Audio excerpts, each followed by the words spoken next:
দেখি সত্য। তুই না বোন আমার, সত্যি করে বল, ফোনটা তুই নিয়েছিস? কই না তো। বল না। আরে আমি নিইনি। বোন আমার, আল্লাহ তো হয় লাগে, ফোনটা দিয়ে দে, সেলিমের ফোন আসার সময় হয়ে গিয়েছে। হি বুবু, তুই না কোনো সার্ভিসই ফ্রি না। তথ্য গোপন করা চার্জ মাত্র 500 টাকা, আর ফোন রিকভারি চার্জ একটা পিজ্জা। তুই যদি রাজি থাকিস বল, আমি চট করে তোর ফোনটা খুঁজে দেবো। এই তুই কি মানুষ না রক্ত চোষা? মা দেখো না তুই না কি করছে। ও মা! এই কি রে, কি হয়েছে? সকালবেলা কি তোদের মুখে খই ফুটেছে? এত চিল্লাচিল্লি করছিস কেন? মা, বুবু কাল রাত 2টার সময় ফোনে কার সাথে ফিস করে কথা বলছিল। আমি ভেবেছি ঘরে হয়তো চোর ঢুকেছে, পরে দেখছি চোর না, আবার ফোনের মধ্যে সোনা জানু মন। এই ওর মুখ ধরছিস কেন? মা তুমি এখান থেকে যাও, আমরা আমাদের ব্যাপার ম্যানেজ করে নিচ্ছি। তোরা যা খুশি কর গা, এবার যদি ঝামেলা করিস আমাকে ডাকবি না। মা তুই চুপ কর। দাঁড়া টাকা দিচ্ছি।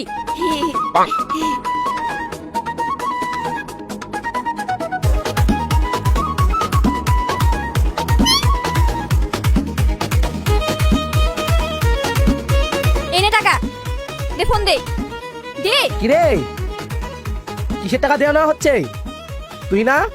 তুই কি আবার তোর বড় বোনকে ব্ল্যাকমেল করছিস?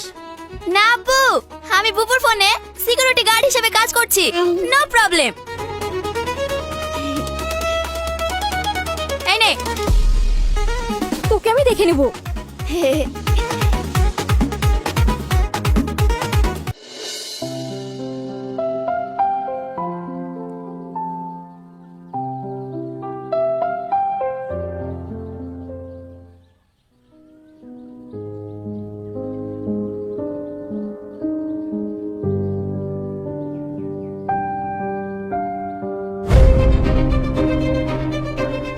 হ্যালো, ও বেরিয়ে গেল, চল।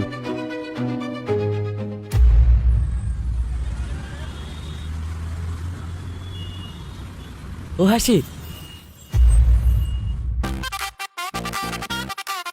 কি গো, শুধু পড়াশোনা করলে হবে? আমাকে একটু সময় দাও। চলো দুজনে কোনো ভালো রেস্টুরেন্টে গিয়ে কফি খেয়ে আসি। ওরে আমার হিরো আলম রে, কফি খাবা? আয় না, নিজের মুখ দেখেছিস? তোর সাথে আমার বুবু কফি খেলে কফির কাপ লজ্জায় ফেটে যাবে। কি? আমি হিরো আলম? এই ছোট মুখে বড় বড় কথা, পিচ্ছি কোথাকার। এই আমি পিচ্ছি না, আমার বয়স 13। আচ্ছা তাই নাকি? কই দেখি। এই ছাড়, এই ছাড়, ছাড় বলছি, ছেড়ে দে, ছাড়। ওই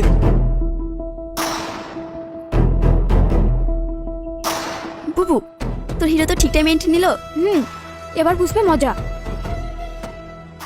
ওর গায়ে হাত দেওয়ার আগে আমার সাথে কথা বল। এই সেলিম, তুই আমাদের মাঝখানে আসিস না, এটা আমাদের এলাকা। ওই এলাকাটা তোদের হতে পারে, কিন্তু হাড় ভাঙা মেশিনটা আমাদের কেনা। কি বলিস সাজিদ? একদম। সেলিম ভাই যদি সিগন্যাল দেয়, এক্ষুনি মেরে ওদের হাসপাতালে পাঠিয়ে দেবো। আচ্ছা তাই নাকি? তাহলে দেখাই যাক কে কাকে হসপিটালে পাঠাই।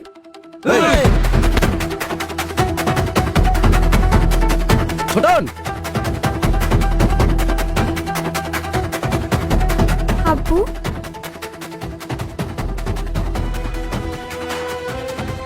কিরে, কাল যে তোর আব্বু বলছিল তুই নাকি ভালো হয়ে গেছিস, তা ভালো আর এই নমুনা রাস্তা মোড়ে দাঁড়িয়ে বদমাইশি করছিস?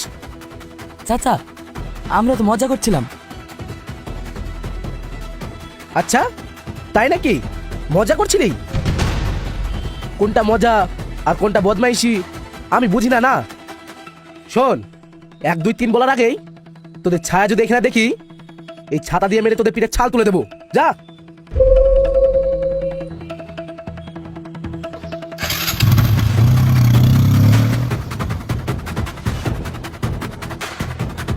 সেলিম, তুমি এখানে কি করছো?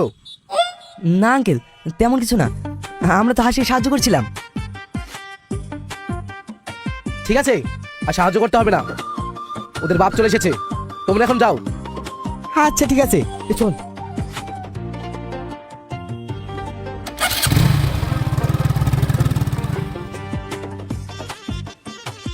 চল। হুম।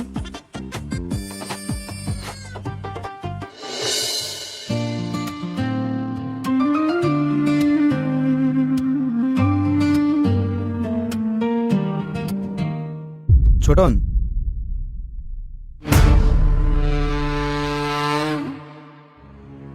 আরে শালা, সেলিম কটা প্রেম করে রে? ওইদিকে হাসি, আর এটা আবার কে? বন্ধু তুই একটা কাজ কর, ব্যাপারটা তুই হাসির গানে লিক করে দে, তাহলে তো রাস্তাটা ক্লিয়ার হবে। হ্যাঁ, তুই ঠিক বলেছিস।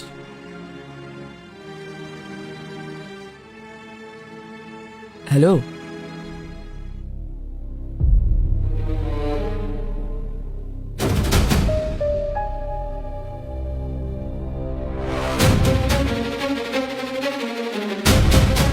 দেখেছিস তুই না, সেলিম আমাকে বলছিল ও নাকি বাড়িতে কাজ করছে আর এখানে একটা অন্য মেয়ের সঙ্গে পিরিত করছে।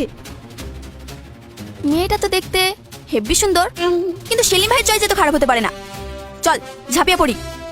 না, আমি আর কোনো কথা বলতে চাই না, ওর আসল রূপ দেখা হয়ে গিয়েছে। চল এখান থেকে।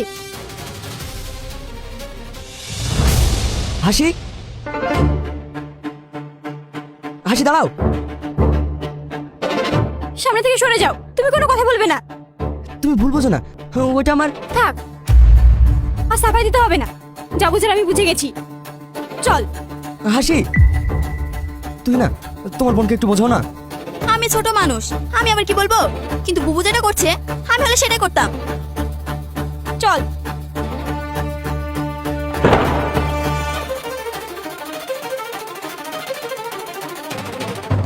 হাসি, দেখলে তো আমার কথা বিশ্বাস হলো? এই সামনে থেকে সরে যা বলছি, বুবু কিন্তু খুব রেগে আছে।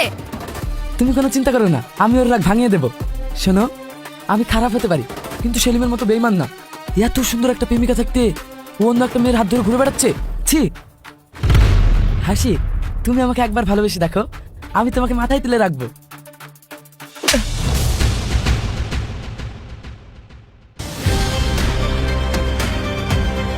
যা, ভালো কথার যুগ নাই রে ভাই।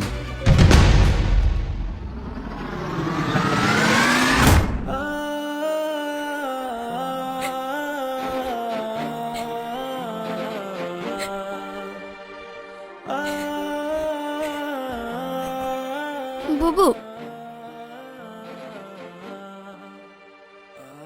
আমার আর ভালো লাগছে না। কেন, তোর আবার কি হলো? তুই আমার সাথে আগের মতো কথা বলছিস না, ঝামেলা করছিস না, আবার ঠিক মতো খাওয়া দাওয়া করছিস না। আমার নিজেকে বড্ড একা লাগছে। আমারও ভালো লাগছে না। আমার সঙ্গে সেলিম এটা কিভাবে করলো? আমার আর বেঁচে থাকতে ইচ্ছে করছে না। অত সোজা?